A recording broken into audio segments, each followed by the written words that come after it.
ये बताओ कि आप जेएमवी अब निकाले हो एग्जाम के लिए, किसको आप दे देना चाहते हो, कैसा लग रहा है आपको?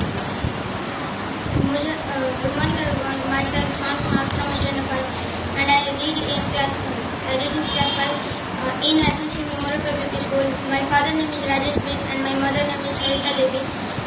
आज मुझे बहुत अच्छा लग रहा है क्योंकि मैंने आज अपने नवोदय का एग्जाम क्रैक कर लिया है और मैं अपने टीचरों को धन्यवाद करना चाहता हूँ क्योंकि उन्होंने मुझे बहुत सपोर्ट किया कि आगे हम लोग कैसे पढ़ना चाहिए, लेकिन हम लोग को इसमें खुद से भी पढ़ना चाहिए ताकि हम लोग आगे चल के कुछ अच्छा कर सकें और कुछ अच्छा बन सकें। Thank you. आप अपने गांव से पहले ऐसे बच्चे हैं जो जवाहर नवोदय विद्यालय स्कूल से निकाले हैं, तो आप अपने इस गांव के बच्चों के लिए क्या संदेश देना चाहेंगे? मैं अपने गांव के बच्चों को यह संदेश देना चाहता हूँ कि हम लोग को अपने मन से तैयारी करना चाहिए ताकि हम लोग आगे चल के सफल हो सकें। Very good.